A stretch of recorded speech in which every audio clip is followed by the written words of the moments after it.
अब भारत सूरज पर जाने की तैयारी कर रहा है। इसरो का अगला मिशन सूर्ययान है, जिसे 2 सितंबर को श्रीहरिकोटा स्पेस सेंटर से लॉन्च किया जाएगा। इसरो के space application director M Desai ने इस बात की जानकारी दी है। भारत का ये पहला सूर्य मिशन है, जिसका नाम आदित्य L1 रखा गया है। इसरो अपने इस मिशन में सूर्य से निकलने वाली किरणों का अध्ययन करेगा।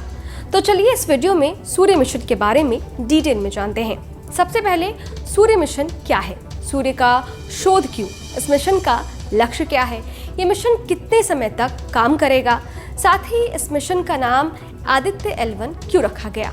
नमस्ते, मैं हूं अदिति शाह और आप देख रहे हैं न्यूज नेशन का डिजिटल प्लेटफॉर्म।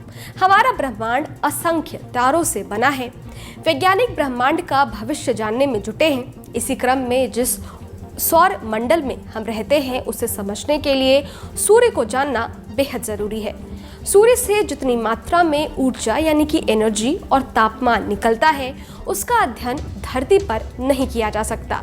लिहाजा दुनिया भर की अंतरिक्ष एजेंसियां जितना संभव है उतना सूरज के पास जाकर अध्ययन करना चाहती है। नासा और यूरोपीय अंतरिक्ष एजेंसी ने सूरज का अध्ययन करने के लिए कई शोध किए हैं।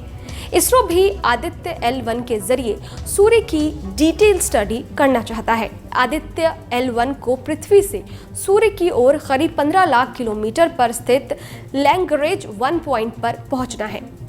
ये वहां कक्षा में स्थापित हो जाएगा और वहीं से सूर्य पर नजर बनाते हुए उसका चक्कर लगाएगा।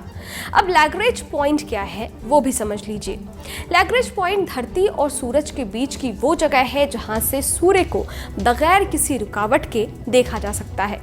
धरती और सूरज के बीच कुल 5 लैग्रेंज पॉइंट्स हैं और इन एक लैग्रेंज पॉइंट की दूरी करीब 15 लाख किलोमीटर है। यहाँ पर ग्रेविटेशनल फोर्स सेंट्रीपिटल फोर्स के बराबर हो जाता है, इसलिए कोई भी अंतरिक्ष यान इस पॉइंट पर कम ईंधन के साथ रुककर स्टडी कर सकता है। और भारत के सूर्य मिशन आदित्य L1 मिशन को सभी 5 लैग्रेंज पॉइंट को ध्यान में रखते हुए तैयार किया गया है। सूरज तक जाने में कितना दिन लगेगा? चंद्रयान 3 को लॉन्च होने के बाद उसकी सफल लैंडिंग में 40 दिन का समय लगा था। आदित्य L1 को 2 सितंबर को लॉन्च किया जाएगा। इसरो के मुताबिक इसे सूरज की कक्षा में L1 पॉइंट तक पहुंचने में 110 दिन का समय लगेगा। आदित्य L1 को PSLV रॉकेट से लॉन्च किया जाएगा। इस मिशन का लक्ष्य क्या है? आदित्य L1 सूर्य के फोटोस्फेयर यानी कि सूरज का वो हिस्सा जो हमें दिखता है, बाहरी वायुमंडल यानी कि क्रोमोस्फेयर, सूर्य की दिखाई देने वाली सतह, फोटोस्फेयर के ठीक ऊपर, और कोरोना, सूर्य के कुछ हजार किलोमीटर ऊपर की बाहरी परत, इसके चुंबकीय क्षेत्र यानी कि मैग्नेटिक फील्ड, टोपोलॉजी और सौर वायु का अध्ययन करेगा।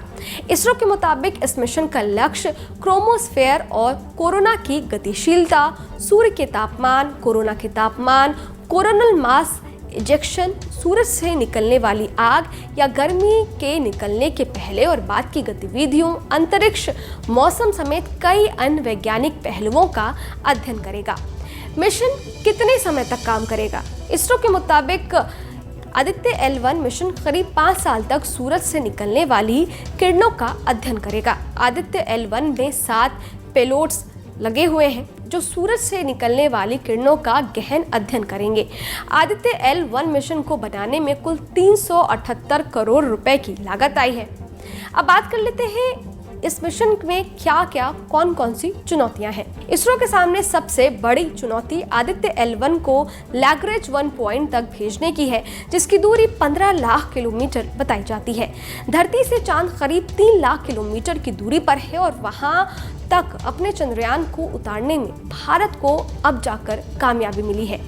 भारत ने जब 2019 में चंद्रयान 2 को चांद पर उतारने की कोशिश की थी, तब लैंडर से उसका संपर्क टूट गया।